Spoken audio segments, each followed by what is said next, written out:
Are you tired of tossing and turning all night long, waking up all hours of the night? If so, this episode is for you. Tune in. We're going to be talking about the power of sleep hygiene. 3 tips for better sleep. Hey, Mental Fitness Matters family. If you've ever wondered why your sleep feels a bit hit or miss, or you just really kind of have poor sleep quality, waking up tired and exhausted, well, if you've ever experienced that, you are in the right place today because we are going to be unraveling the impact of screen time, how that impacts your sleep. We're going to also discover the magic of setting up bedtime routines. And lastly, we're going to talk about how your environment in your room can be a game changer for your sleep. My name's Tracy Austin. You've reached the Mental Fitness Matters Show. I am so excited about today's topic. Sleep is such a big deal. When we think about how many people on a daily basis are sacrificing sleep, and which leads to poor mental health and poor physical health and poor performance, I thought it would be best that we do a show about sleep hygiene, how you can begin to improve that. So today I'm going to give you 3 tips for a better night's sleep. Before we start, I want to dive into the power of sleep hygiene. When you need to understand, when you think about sleep hygiene, start to correlate that with your own personal care and your own personal hygiene. When you think about how you get ready every single day, list off some of the things that you do to take care of yourself. You brush your teeth, you wash your face, you take a shower, you may do some things for self-care. These are all different habits and practices that you've put in place that contributes to you taking care of yourself. So just like you're doing things for your personal hygiene so that you can feel better and perform better, start to think about your sleep in the same way. It is so important and it impacts your mental health. When you think about sleep hygiene, it's simply the little things that you do and little things that you put in place that can help you have a better night's sleep, but that it also make you wake up feeling more refreshed and restored. When you think about why sleep is important, so not only when we have tips and strategies and habits in place to have a better night's sleep, there's so many things that sleep does to improve our mental, physical, and emotional health. What do you notice when you've had a good night's sleep? What do you notice when you've had a poor night's sleep? Have you ever waken up feeling groggy, exhausted, tired throughout your day, irritable? Have you ever waken up feeling refreshed, restored? Your motivation was high. Have you ever correlated those things to your sleep habits or your sleep performance?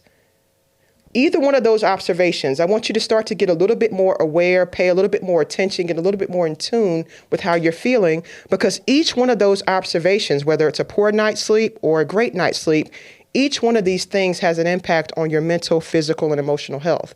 And this could be a big indicator on how you're performing and how you're feeling. So start to take notice of how you feel when you wake up in the morning after you've had a night's long worth of sleep. An interesting fact, when I like to look up some of the topics and some of the statistics around our sleep health, did you guys know there was a research study done by Ohio State University that shows that a lack of sleep and stress can lead to symptoms that resemble a concussion? Can lead to symptoms that resemble a concussion. That's wild. So if you've ever experienced, whether it's brain fog, confusion, fatigue, headaches, on and on and on, they're saying that looking at people and how we're sacrificing sleep for other things, it's resembling what it looks like to have a head injury or a concussion. That's a pretty big deal. So sleep is truly the place where our brain gets a chance to rest and recover. This is a time where the brain and body does most of its healing. And so oftentimes, if we are sacrificing sleep, whether we're working longer hours and we're saying, you know what, we'll catch up on our sleep when we're dead, if we're working all night long, working all day long, if you're staying up late to finish a TV series, we've all been there, right? Your favorite show is on Netflix, Hulu, or Apple TV, whatever you're watching, and you're like, just one more episode, staying up a little bit later. Some of us have inconsistencies with our bedtimes. You know, we're going to sleep 12 o'clock in the morning, 2 o'clock in the morning. The next night, we're falling in bed at 9 o'clock p.m. Whatever it is, if there's some inconsistencies and disruptions in your sleep patterns, These are things and contributing factors to making sure that our body and our brain are not regulating like they need to. So paying attention, and some people just can't shut their mind off. So maybe it's not that you're staying up all night. Maybe you're not working long hours. Some people are really out here struggling with insomnia and they just cannot shut their minds off and get a good night's sleep. Whatever the reason is, whatever that resonates with you, I need you to first understand that there's things that we can begin to do, which we're going to talk about today. I'm going to give you 3 ways that you can start to make some adjustments or changes in your own home starting today to see if this helps improve your quality of sleep. Let's start with the first thing, screen time. This is a big one for everybody, screen time. Have you ever wondered why scrolling through your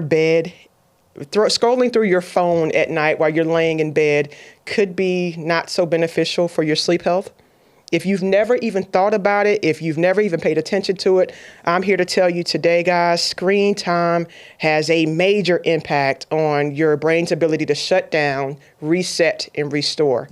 So a little bit about my background. I'm a licensed clinical mental health counselor. I'm also board certified in what's called bio and neurofeedback, which is a way that we use technologies and things like that to really understand how our brain and body are responding to stress. And every single day, my job and the job of my team, we spend time doing what's called QEEG brain mapping on our clients, or brain mapping. We start out with the brain assessment. That assessment helps us get a better understanding of how our clients' brains are responding to stress, how it responds to poor sleep, great sleep, how they focus, how they process. A lot of the information that we get from brain mapping, one of the key indicators of what we get from brain mapping is sleep performance, how your brain is able to shut down and go into what's called a delta brainwave state and really be able to get good quality sleep. So we can actually see that on a screen using the technology that we have in our office to understand how is this person's sleep could be potentially impacting their mental health. And so when I'm thinking about screen time, and when I think about brainwave activity, we can really begin to understand a lot about people's mental wellness and mental health once they're getting their brain scanned, and we can actually see what's going on as it relates to brain activity.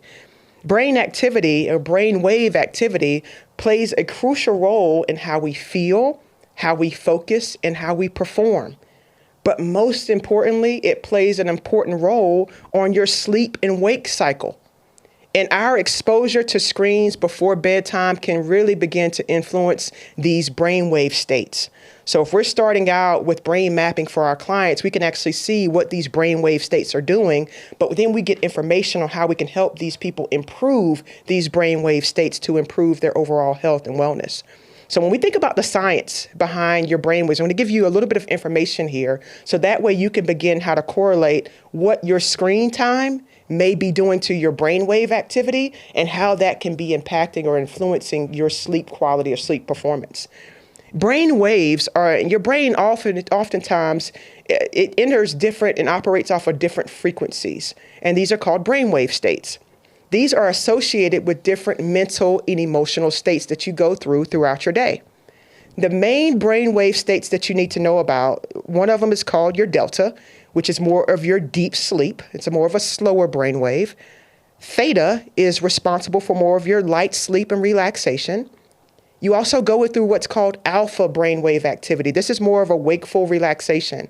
And then your brain enters more of a beta or more of an active alert cycle. Your natural sleep transition. So as you think about what your brain and body is doing, as you are naturally preparing for sleep, our brain transitions from more of that higher frequency beta activity and alpha states into more of the slower, lower frequency theta and delta states. This transition is key. So your brain must transition or cycle through these states for you to really begin to enter more of a restorative or deeper quality sleep into your delta phase. So when you think about screens, when you think about that cell phone or the TV or whatever it is that you may be watching right before bed or as you're laying in bed, your screens emit what's called blue light, which has more of a shorter wavelength and it's richer in the higher energy photons. So when your brain is going through more of a higher energy state, looking at these blue light exposures, this, especially in the evening, this can begin to suppress your brain's natural production of melatonin, which delays that transition into more of those slower, lower frequencies like delta. Okay, so if you're looking at the blue light, this is going to really start to suppress melatonin production, which is going to really start to hinder your brain and body's ability to get into these lower, slower states and for you to get more of a restful quality night's sleep. Okay, anything that's disrupting your melatonin, especially so think about your melatonin. It's just more of a hormone release in response to when it gets darker outside, when the sun starts to go down. But anything that's disrupting this, especially blue light from your screen, it starts to confuse your brain about what it's supposed to be doing. So if the night is naturally coming in, the darkness is naturally coming in, and then the blue light exposure, your brain is getting confused. Is it time for me to rest? Or do you need me to activate and perform? Okay? Do you need me to shut down and go to sleep, prepare for sleep? Or do you need me to power up and process information for you? So if anytime you're confusing your brain, especially right before bedtime, you best believe this can start to have an impact on the quality, most importantly, your brain's ability to kind of enter into these deeper, slower states, which is going to keep your brain cycling more up in the higher frequencies of beta performance. It's going to start to confuse your brain on what it needs to do. So think about that. So any type of prolonged exposure to screens, it can delay your desired outcome. You're looking for a restful quality night's sleep, but yet you're telling your brain to power up, to turn on, to perform. Okay. So what I want to encourage you to do when it comes to your screen time, start giving yourself, just establish a curfew, a bedtime or screen time curfew for your phones. Okay. So even if it's, I would say at least 30 minutes, before you're actually preparing for sleep, remove some of those electronics from your bedroom. Put your phone down. Turn your phone off. Turn off that TV. Give yourself at least 30 minutes to get your brain producing that melatonin. Allow that to flow. It's a natural production that the brain has. Let it start flowing. Don't disrupt it with your blue lights. Put your phone away. Turn that TV off at least 30 to 45 minutes before you are really actually going to bed. And if you're like one of those people like Trace, I can't. I need my cell phone. I need to keep watching TV. I need to catch up on my shows because I don't have time throughout the day. I'm so busy. I just want an hour of my time. Okay. I suggest if you are doing so, all of our phones nowadays has the blue light feature. You have an app on your phone that you can make sure that you turn on if it's not already on. The light filters can reduce or kind of eliminate that blue light. So if you're going to continue to have those habits in your bedroom right before sleep, if you're on your phone or your tablet, make sure you turn your phone into night mode. Just whatever type of phone you have, just Google, how do I turn my phone into night mode? This way you can make sure that blue light filter is on, and at least you can have some type of protection from your brain thinking it's time for you to power up and get going, okay? One more suggestion in terms of helping you minimize screen time. So let's say you are trying to do better with your sleep performance and your sleep habits. And it's like, you know what? I know I don't need to be watching TV. I know I don't need to be on my screens, but I don't know what else to do. I need something to do to re-engage my brain so that it can not just sit around and think about all the things that I haven't done. How do I dump my brain somewhere else if it's not on a screen or on some type of device? Great question. There, I think just doing something more calming. So if you can swap out that screen time that you normally have for yourself, if you can swap that out with a good book, if you take baths, maybe a relaxing bath right before bedtime, or some type of gentle stretching, mind-body movement is always a good tool that you can utilize right before bed because that'll help relax you from a body standpoint, but it also help relax you from a brain standpoint. It'll take all that energy going around, all those thoughts going around in your brain, and it will move that energy through your body. So even if you want to just do some light, gentle stretching right before you get into bed, guys, that will start to help relax you, calm you. It'll help take those busy thoughts out of your mind and transfer that energy somewhere else, okay? So screen time is tip number one. This is the first way that you can really begin to set yourself up for good sleep hygiene, but most importantly, set yourself up for a better night's sleep. All right? Number two, let's talk about the magic. I think this is magical. The magic of creating a bedtime routine. Your brain and body, whether you know it or not, and whether we tell ourselves this or not, it truly is looking for consistency. Your brain is going to look for something that if you can repeat it over and over and over, this is truly how you begin to create what's called a new neural pathway, a new connection for your brain to make. But if you are inconsistent, if you are consistently inconsistent, again, just like I said about your brain doesn't know, am I going to sleep? Am I waking up? Do you need me to think? What do you need me to do? So guys, everything is training.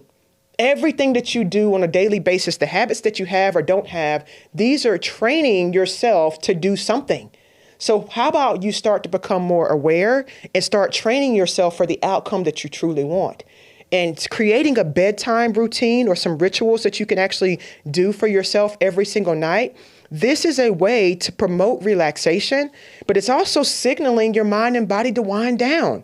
It helps create conditions and routines that are going to be helpful for you to get a good night's sleep. It's so funny when I think about just how powerful that truly is. My brain literally, because I have been on a schedule with my sleep, whether it's between 10 and 11, that's my little window. But my brain literally starts to shut down around 9:30, 9:45. I can't process. My brain's going do. It's an automatic thing now. I can literally feel the energy in my brain just say, you know what, Trace, we're done. Okay, this is a time for us to kind of wind down. But that's taking time. That didn't happen overnight. It's taken time, me being consistently getting myself in bed, getting myself ready and prepared. Now my brain's like, oh, okay, I know what it is. We're going to bed now. And whether you're going to bed or not, I'm shutting off. My brain's like, whether your body's in the bed or not, I'm shutting off. So what you do from here is not my business. So start to get yourself so programmed and so ready for sleep that you're creating habits that not only prepare your body, but then you should start to feel it in your mind like, oh, you know what, I'm tired. And you begin to honor and listen to that. So creating a bedtime routine can help with this. And one of the ways that this helps is, like I just said, it cues your body, it cues your brain for relaxation. Consistency helps create a response in your brain and body that's like, you know what, I know what to do. Stress reduction, it reduces stress. So if you can start to find routines that are calming for you, like I said, even with the removing the screen time, if you want to find a book to read, if you want to take a bath, if you want to do some type of meditation, whatever it is, create something that you can kind of get in the habit of or the practice of that becomes your nighttime routine. I always tell people too, if you feel like you're one of those people where it's like, you know what, I know I need to go to bed, but I just have so much going on in my mind that I don't know how to shut myself off to do that. Get you a little journal, get you a little notebook, have you a 5-minute brain dump session before you hit the bed. Just dump out all of your thoughts, all of your worries, all of your to-dos. Put those down, write those down. That way you've released those things from your mind and you can allow yourself to say, you know what? I got these things written down. I can start to prepare myself for tomorrow. And when I get up tomorrow, these things will be right here waiting for me. I don't have to worry about that tonight. I can drop it off right here and get those things done. So anything that you can think of that helps you reduce additional stress right before that, anything you can do to reduce additional stress during your bedtime routine, I think this is a great place to put that. And the other thing that these routines do, it really kind of helps you regulate your sleep-wake cycle.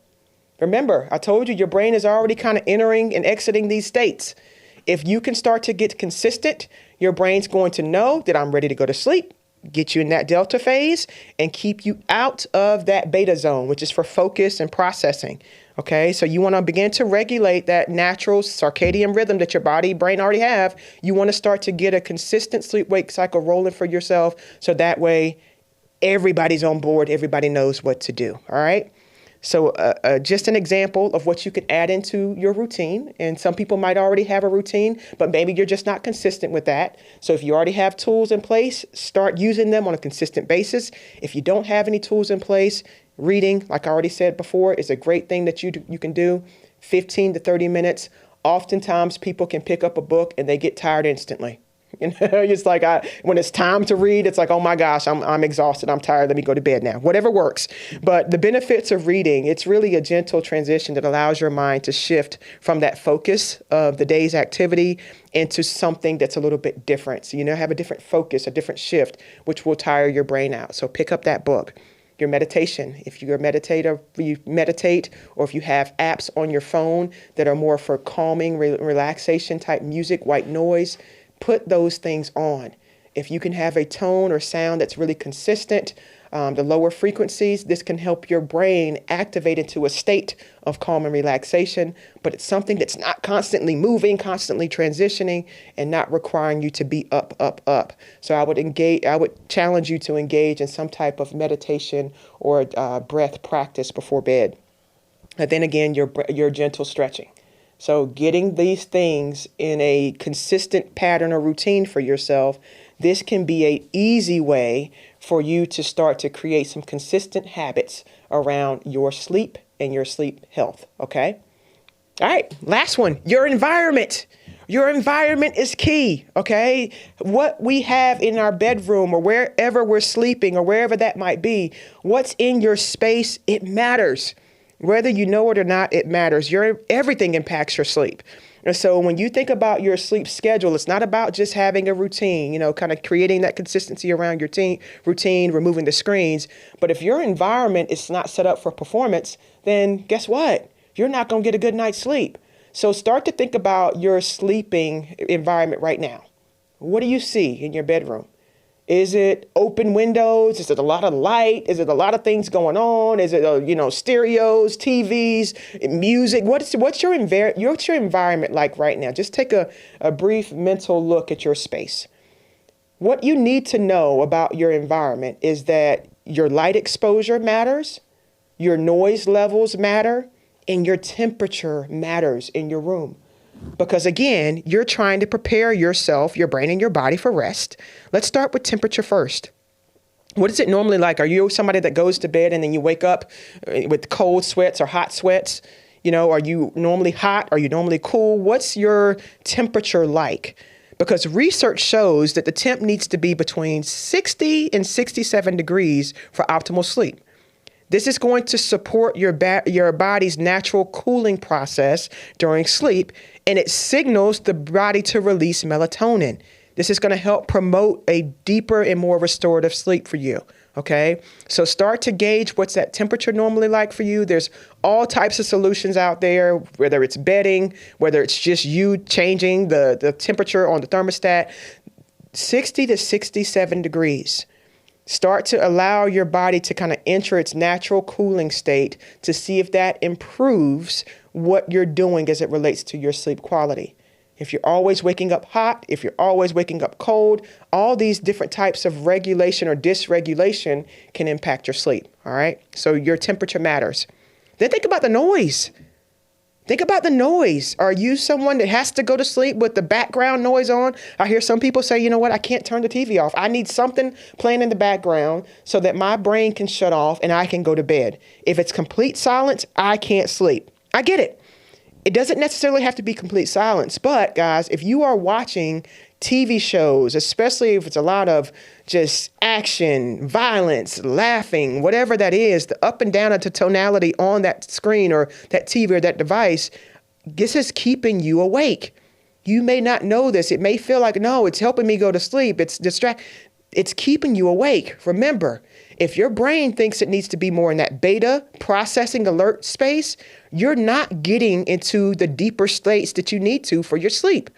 So instead of, if you need to have something on, try the white noise, try the calming sounds, try, some of the masks that have the kind of like Bluetooth on them as well, where you can kind of listen to a white noise in the background or something that's not going to be so disruptive or inconsistent in its sound that it helps your brain just kind of calm down, get into the lower, slower states and helps you drift off to sleep.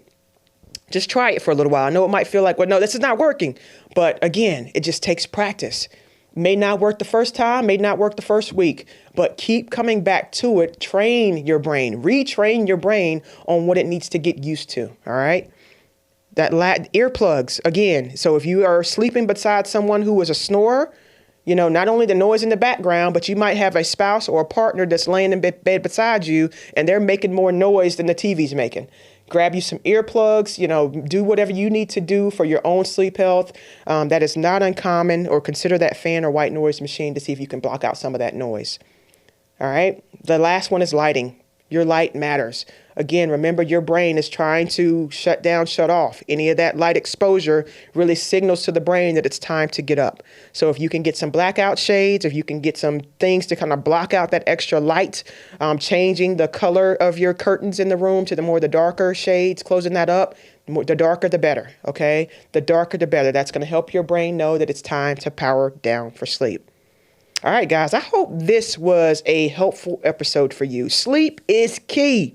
Sleep is key to your performance. So if you're walking around feeling dizzy, foggy, confused, irritable, fatigued, maybe it's connected to your sleep and your sleep quality. So take on these powerful tips that you can use to improve your sleep hygiene. If this was helpful for you, make sure you try it out, share it with a loved one or a friend. Give yourself 30 days. Write in the comments. Let me know how you feel. Let me know how it works. We're going to revisit this and go a little deeper later on. But make sure you guys give me some feedback. Let me know how that worked for you. Okay. So your 3 tips: removing that screen time, creating that bedtime routine, and most importantly, your environment matters.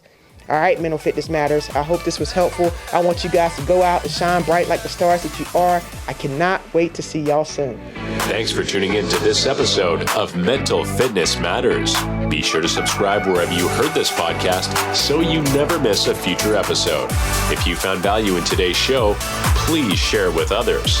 For more information or to connect with Tracy, you can visit her online and on Instagram at tracyalston.com and on LinkedIn and Facebook at Tracy Alston. Thanks again for listening, and we'll see you next time.